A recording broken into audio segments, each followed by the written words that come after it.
Bueno, buenos días, un saludo a todas y a todos. 5 años. Llevamos en esta sala hablando desde que empezó la crisis y empezó a manifestarse en sus diversos aspectos en relación con el empleo, las condiciones de trabajo, la protección social, la sanidad, la educación. Estamos en un momento particularmente delicado. El Gobierno ha decretado el estado de recuperación económica, pero la verdad es que la recuperación para las personas no aparece por ninguna parte. Hace mucho tiempo que veníamos anunciando, y no nos gusta ser agoreros, cosas que están pasando, que han pasado y que pasarán. Estos días las expresiones públicas son múltiples. Los trabajadores y trabajadoras de la limpieza de Madrid han convocado una huelga indefinida. Claro, primero se recorta, se aprieta a las empresas, se aprieta a los trabajadores y trabajadoras, no es suficiente, expedientes de regulación de empleo, despidos, deterioro del servicio. No tardarán muchos días, porque ya ha pasado en otras ciudades de España, que cuando las bolsas de basura, la inmundicia empieza a llenar la ciudad, buscarán los culpables no en quienes han generado esta situación, serán los trabajadores que se movilizan contra la ciudadanía, serán los sindicatos irresponsables que permiten que se deteriore la situación. Hay que prepararse para eso. La gente de la limpieza en Madrid necesita del respaldo, como el resto de colectivos de trabajadores y trabajadoras que hoy se movilizan, del conjunto de la población, empezando por el respaldo del conjunto de la organización. No pueden quedar solos, no pueden quedar solas. Van a tratar de aislarlos para criminalizarlos a través de la profusión, de la utilización mediática de un conflicto para deteriorar su posición y que al final tengan que volver al trabajo menos. 1000 personas menos, en peores condiciones en las que han salido a la huelga. Esa huelga la tienen que ganar, y la tienen que ganar con el apoyo del conjunto de las comisiones obreras y a través de ella del conjunto de la ciudadanía de Madrid. Deterioraron la televisión pública valenciana. Tenía una cuota de pantalla, ¿os suena? Seguro que por aquí hay compañeros y compañeras de Telemadrid. Tenía una cuota de pantalla importante.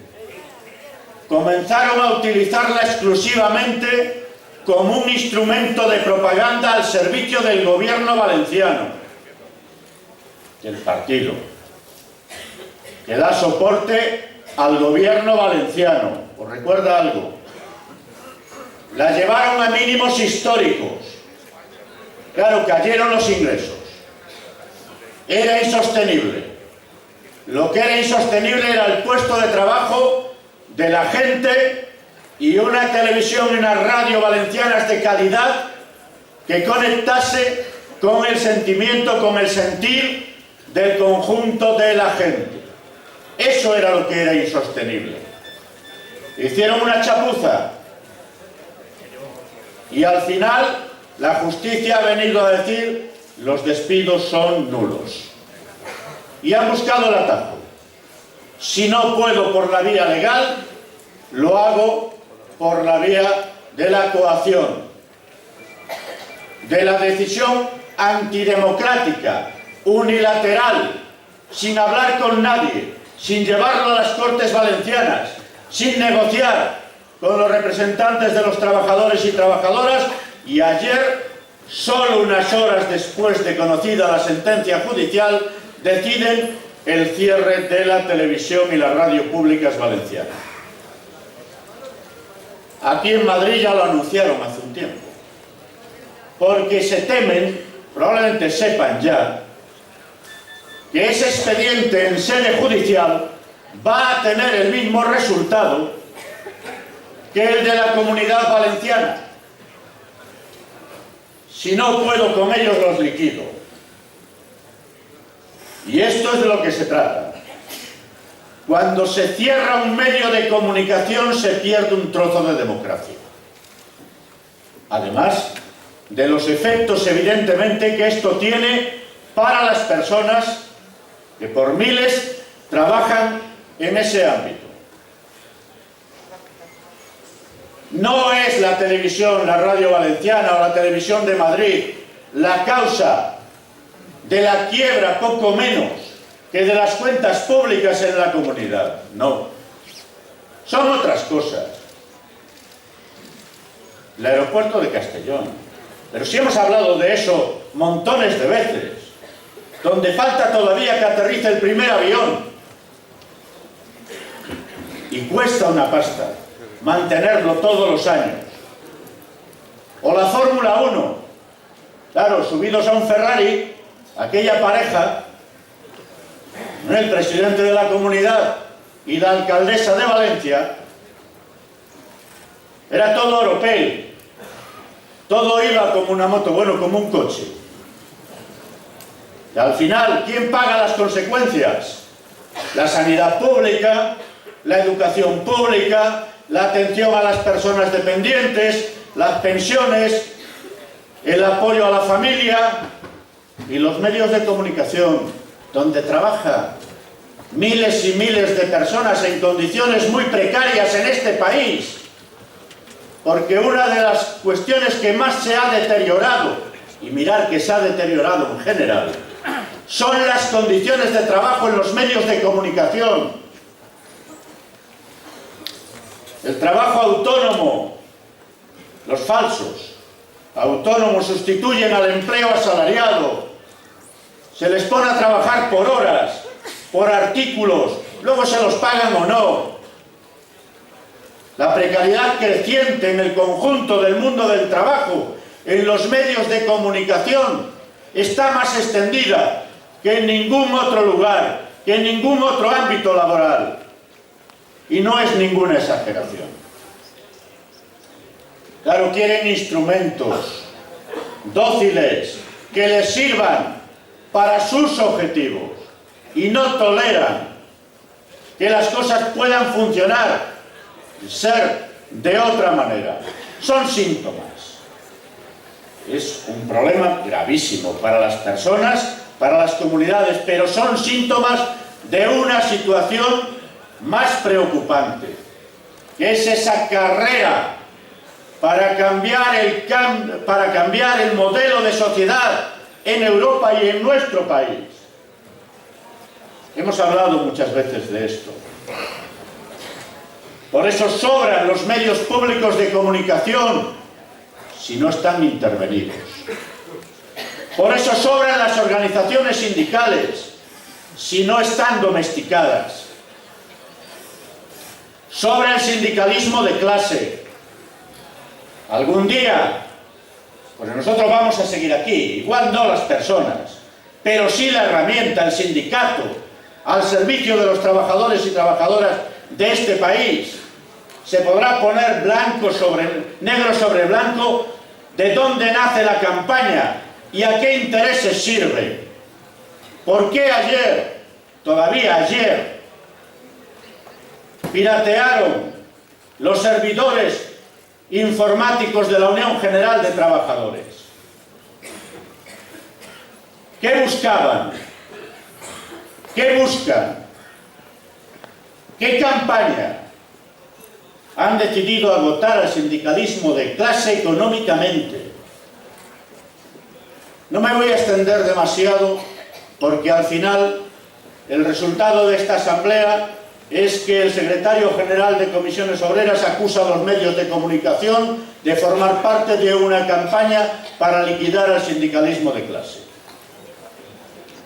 Pero algún día se sabrá dónde se ha diseñado dónde se ha diseñado y con qué finalidad debilitar la capacidad de resistencia del sindicalismo confederal para allanar el camino para que estas políticas se abran paso sin resistencia en nuestro país.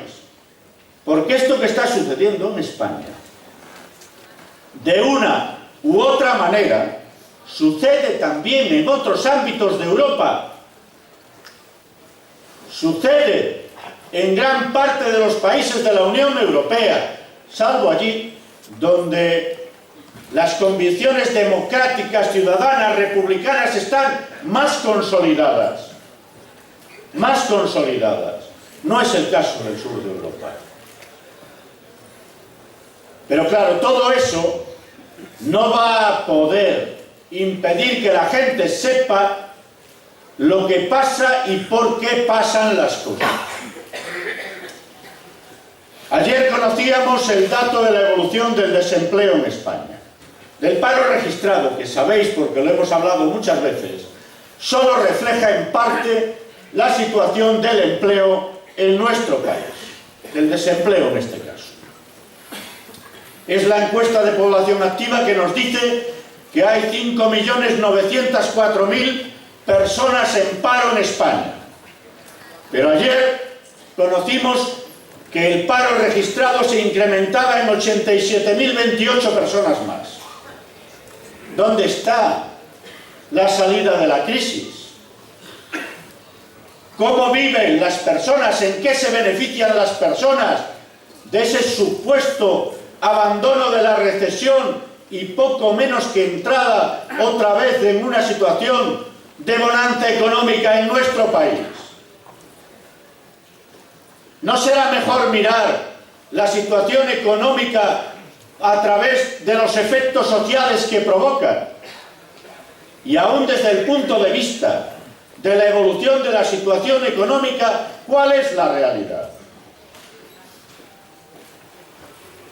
Lejos de luces al final del túnel, que es el tren que viene de frente, que se enteren de una vez, lejos de brotes verdes, lo que estamos es entrando en una zona tremendamente peligrosa como consecuencia de las políticas que se están aplicando en Europa y en España.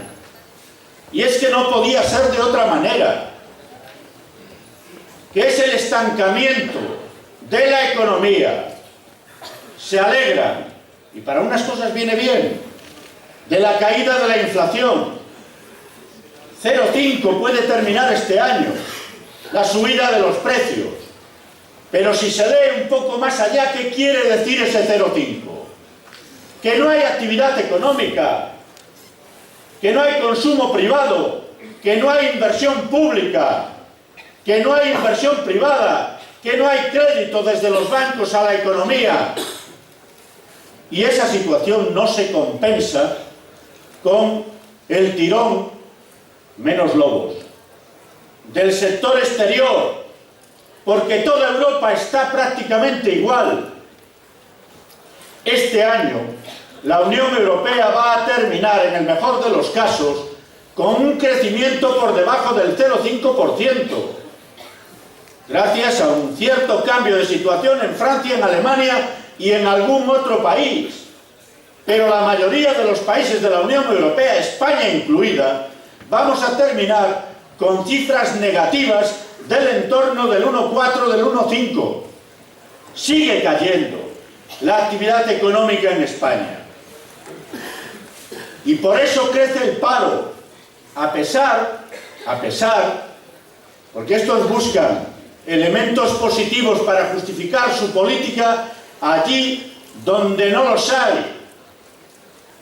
Hay un volumen menor, globalmente entendido, de personas en paro por un efecto que es que la gente ya no acude a las oficinas de empleo a apuntarse, porque no espera encontrar nada.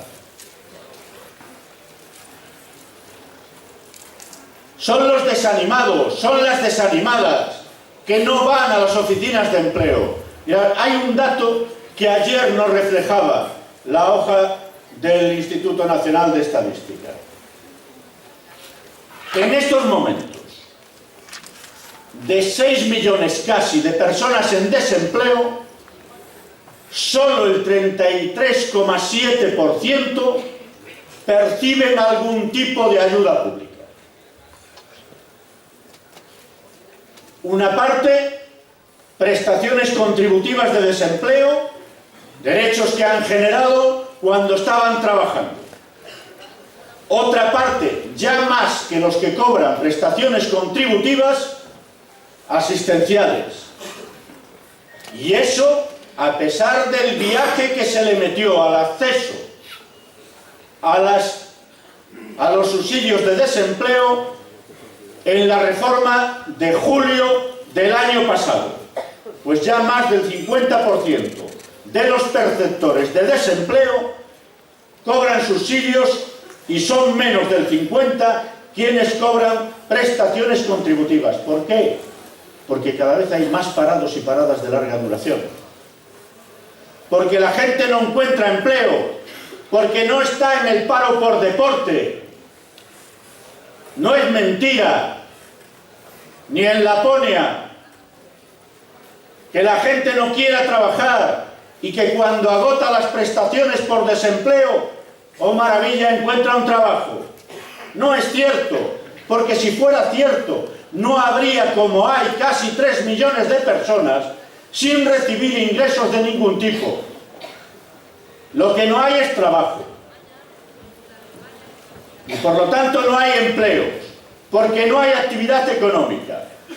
Y los presupuestos generales del Estado que ha preparado el Gobierno y que ahora se debaten en las Cortes, consolidan esa situación, que invita a pensar que España se adentra en esa zona de estancamiento de la economía.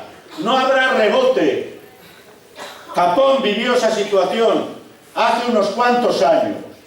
Y si no hay actividad económica, no hay empleo. Y no puede haber empleo si se le reduce 4 años ya el salario a los trabajadores y trabajadoras en la función pública, si se recorta la calidad de las pensiones públicas. Luego hablaré un poco de la reforma de las pensiones.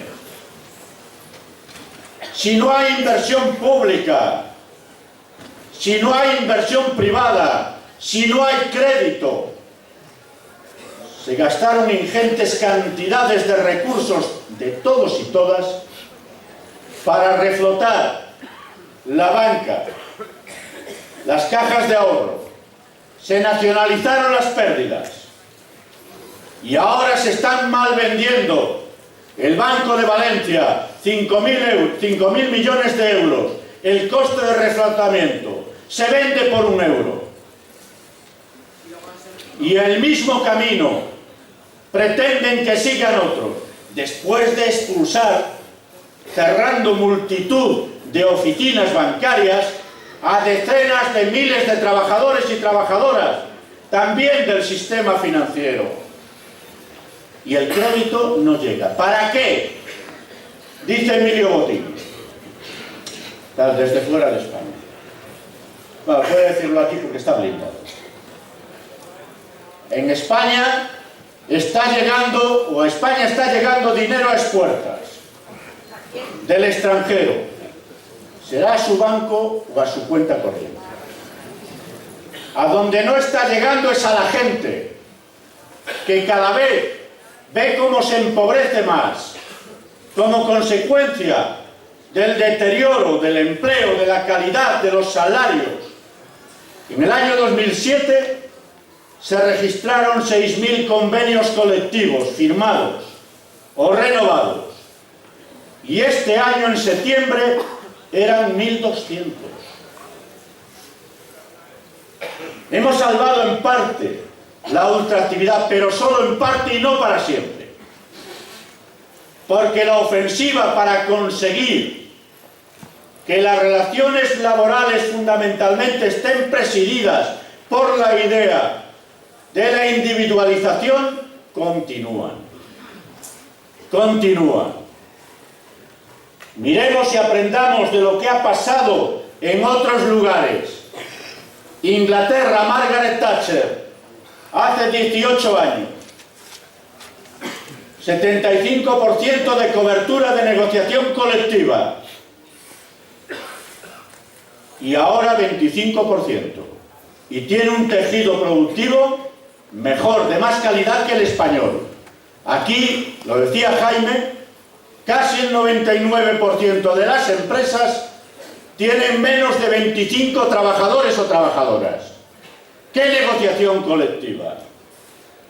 Es el empobrecimiento de la gente y el deterioro de las condiciones de trabajo, en esto que los modernos llaman la devaluación competitiva.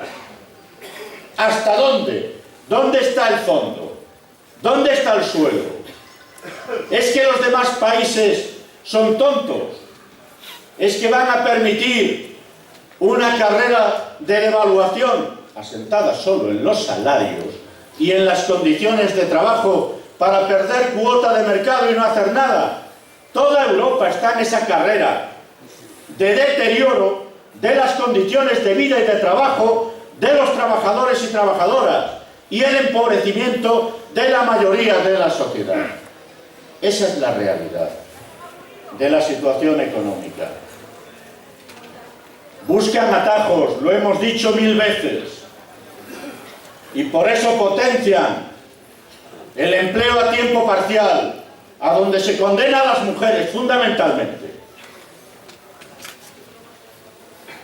a salarios de miseria, a jornadas que van mucho más allá de las pactadas en el contrato o de las establecidas en el contrato, debilitando la capacidad de resistencia. Se fuerza a la gente a continuar trabajando más allá de la jornada, horas no declaradas, en negro, en muchos casos.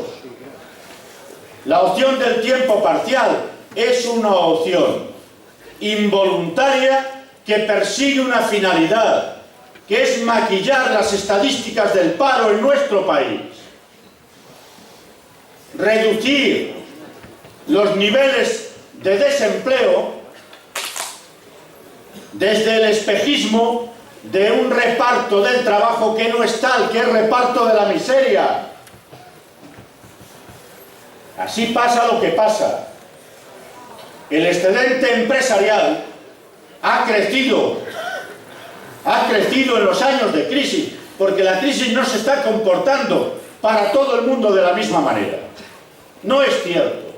Las élites en este país y en toda Europa se están beneficiando de esta situación y están medrando económicamente. Hace unos días publicaban la lista de las personas más ricas de España. ¿Cómo se pueden generar para el patrimonio personal 47.000 millones de euros el primero, o 5.000 u 8.000 el segundo? ¿Cómo se pueden generar?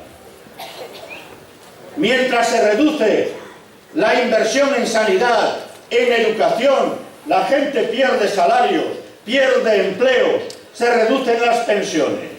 Se está construyendo un mundo cada vez más desigual. En el año 2008,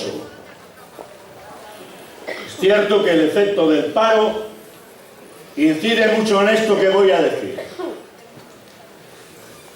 Los salarios, las rentas de los trabajadores y trabajadoras representaban, descontados los impuestos, el 54% de la renta nacional.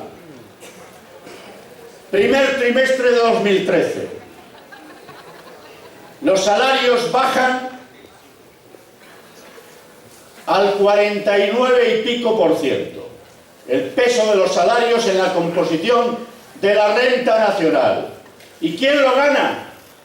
El excedente empresarial. 8 puntos han recortado en la crisis. Las empresas del IBEX 35 reparten más beneficios este año que el año pasado, mientras menguan los salarios y las condiciones de trabajo de las personas que trabajan en las mismas y en las administraciones públicas. Y ahora preparan una nueva ley de bases de régimen local. El ayuntamiento, por definición, es la institución más próxima a la ciudadanía y por lo tanto llamada a jugar un papel fundamental en la cohesión social del país. Con la crisis como coartada, quieren reducir el papel de los ayuntamientos, pero lo que quieren reducir de verdad es la presencia del Estado en la economía a través de una menor prestación de servicios, de los servicios que tienen obligación de dar los ayuntamientos y el resto de las administraciones a los ciudadanos y ciudadanas. Empezaron criminalizando a los trabajadores y trabajadoras de la función pública. ¿Recordáis? Cuando hablábamos hace 3 años, 2 de estas cosas, bueno, pues ahora van a por la mayor. Y detrás de eso, una reducción sustancial del empleo y de la calidad del Estado social. No es cierto que en España haya un Estado elefantiásico, demasiado grande, mayor que el del resto de los países europeos. No es cierto. Tiene que ver la situación con las políticas fiscales. Lo hemos dicho también muchas veces. España recauda 9 puntos, casi 10, en términos de Producto Interior Bruto, menos que los países de la eurozona,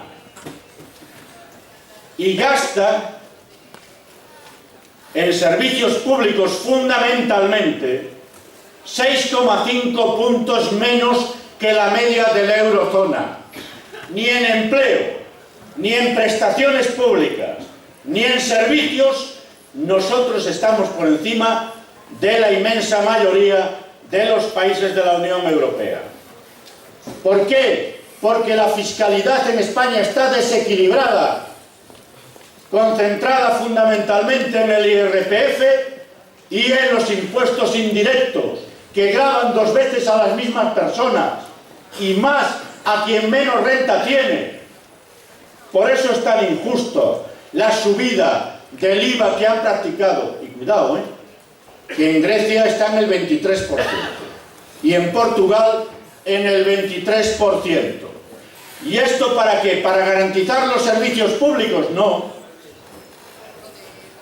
Para privatizar los servicios públicos y convertirlos en el negocio de aquellos que primero optaron por el ladrillo y por conseguir pingües beneficios a través de la actividad inmobiliaria y la especulación financiera, y ahora buscan la beta de la mejora de sus ingresos en las parcelas que todavía controla el sector público en nuestro país, en la sanidad, en la educación, en la atención a los dependientes, en fin, en el transporte, en todos estos que son elementos básicos para el conjunto de la ciudadanía. Por esto es necesario no solo elevar la voz, sino salir a las calles. No es suficiente hacerlo en España, lo venimos diciendo desde hace tiempo. Yo ya sé que es muy difícil convencer a un noruego, a una finlandesa, de que se movilicen con nosotros. Sé que es difícil. Con una tasa de paro del 4 o del 5%, sin problemas aparentes, o al menos tan urgentes como los que tiene el sur de Europa. Por esto es muy importante que aún en la forma en que se ha hecho la Confederación Europea de Sindicatos haya convocado estas jornadas de movilización para el mes de noviembre. En todos los países donde no puedan hacer más que una concentración, que hagan una concentración, y donde podamos ir más allá, tenemos que ir más allá y apuntalar una alternativa de salida a la crisis distinta, porque hay alternativas, porque no es cierto que solo quepa la resignación, no es cierto que estemos condenados a sufrir durante 15 años el efecto del paro en nuestro país. de esta asamblea me voy para una reunión del Comité Ejecutivo de la CES. Mañana vamos a aprobar, se ha estado preparando en estos días, una propuesta. Es una propuesta ambiciosa, con la que tenemos que trabajar a partir de este día de mañana con el conjunto del sindicalismo europeo, que es la exigencia de un plan urgente de inversiones a escala europea para dinamizar la actividad económica, que acompañe a los planes de cada uno de los países. 2% del Producto Interior Bruto Europeo durante 10 años cada año en inversiones, con un plan para el desarrollo del tejido industrial, que es clave, tiene que ser clave para la recuperación económica de Europa y de nuestro país en particular. Nos van a decir, bueno, pero ¿de dónde sale el dinero? ¿De dónde salen 250.000 millones de euros cada año? Es menos que lo que ha invertido Estados Unidos, ¿eh? Y Europa es la primera economía del mundo. Todos los países juntos. ¿De dónde sale? Impuesto a las transacciones financieras. 100.000 millones de euros.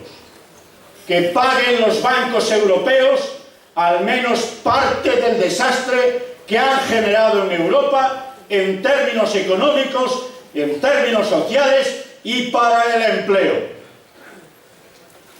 Aportación de cada uno de los países.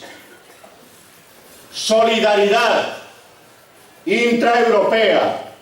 Los países del sur de Europa no vamos a poder salir de esta situación si no es con solidaridad europea. Y si Europa no sirve para estas cosas, ¿para qué sirve? Cada vez la ciudadanía está más lejos de las instituciones, de las europeas en primera instancia. Ahora va a haber elecciones, el mes de mayo. O los partidos se movilizan o la ciudadanía pasará por encima de ellos. El riesgo de que el Parlamento Europeo se vea invadido de formaciones de la derecha extrema, xenófobas, racistas, que se alimentan con temas como los de las cuchillas en las fronteras de Ceuta y Melilla, con mensajes como ese, o con la situación que genera que en menos de una semana en Lampedusa, en la isla, se mueran 200 personas. Si no queremos que esa situación se consolide, las formaciones políticas, y les vamos a presionar a todas ellas, tienen que tomar la iniciativa. O hay recuperación económica o no habrá empleo. No habrá salida de la crisis. No habrá superación de la situación. Y el único camino a donde se conduce a la sociedad europea es arruinar el cuadro de conquistas que en nuestro país tardamos 35 años desde que arribamos a la democracia en lograr. Hay que prepararse para la recuperación. Y el movimiento sindical tiene una cita histórica en estos momentos. Sabemos la situación en la que estamos. Sabemos las dificultades. Sabemos del desánimo de la ciudadanía, o al menos de una parte. Por eso tenemos que redoblar los esfuerzos, también para contrarrestar la situación a la que quieren llevarnos, arruinando la función del sindicato. Por eso el 23 hay una cita importante, por el Estado social y por las pensiones. El día 7 la Federación de Pensionistas de Comisiones Obreras ha convocado concentraciones, manifestaciones en las ciudades de España en defensa de la calidad de las pensiones. Y tienen que notar el arrope del conjunto de la organización, empezando por todos y todas quienes estamos aquí. Mañana, día 7, con los pensionistas y jubilados. Porque es posible defender el sistema público de pensiones de la agresión que quiere perpetrar el gobierno. Los mismos, recordáis, hablamos de esto aquí también en esta sala, y no todos y todas estábamos de acuerdo, que se opusieron al acuerdo que firmamos en el año 2011, diciendo que iba a castigar de forma injusta a pensionistas y jubilados que votaron en contra en el Parlamento, han llegado al gobierno y después de incumplir todo su programa electoral van a por la penúltima. Deterioro de la calidad de las pensiones. Por primera vez,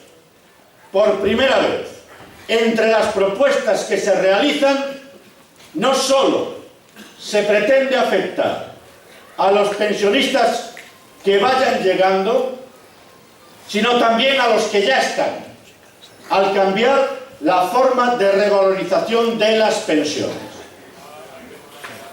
Nosotros sabíamos lo que había que hacer en pensiones y lo hicimos con mucho deterioro, con mucho debate, aquí y en la sociedad. Y ahora se pretende reducir la calidad de las pensiones de forma tremendamente importante. En el mejor de los casos, en 15 años acumularán una pérdida del 14% y en el peor del 28%. Depende de los años buenos y los años malos en términos económicos que haya. Y hay alternativas. Las tiene el gobierno porque se las hemos pasado. Hay alternativas para sostener el sistema de pensiones, para evitar el consumo anticipado del fondo de reserva. Hay que incrementar temporalmente las cotizaciones a las empresas para evitar que se lleve por delante la situación que se ha generado por el deterioro del empleo, el fondo de reserva, y que eso sirva de justificación, como está sirviendo, para meter un nuevo viaje a las pensiones. Y hay que plantearse otras cosas. Se ha dicho aquí, el sistema público de pensiones español necesita, en euros de hoy, para 2030, pero hacerlo en línea ascendente, 40.000 millones de euros simplemente para que las pensiones en ese momento tengan al menos la misma calidad, que no es mucha, que las actuales. ¿Sí? Para esto. Esto lo sabíamos en el año 2011 y antes de 2011.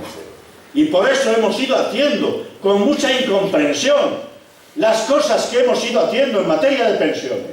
A nosotros no nos va a dar lecciones nadie en relación en cómo se defiende o a cómo se defiende el sistema público de pensiones en nuestro país, que es el convenio más importante que jamás negociará un sindicato. 9 millones de personas hoy y 16 millones de trabajadores y trabajadoras que mañana, en algún momento, serán pensionistas y jubilados.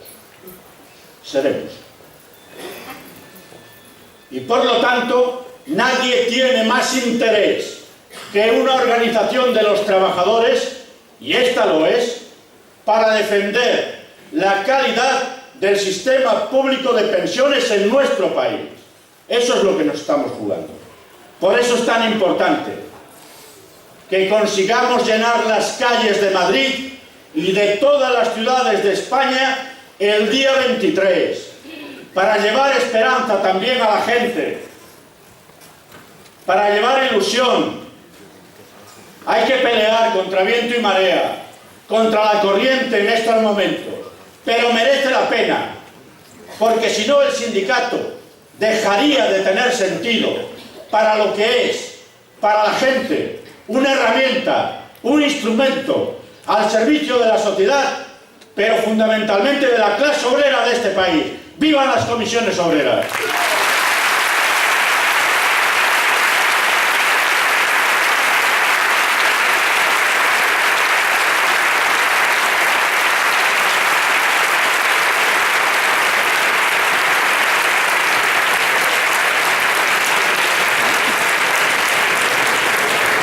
Damos por finalizado el acto.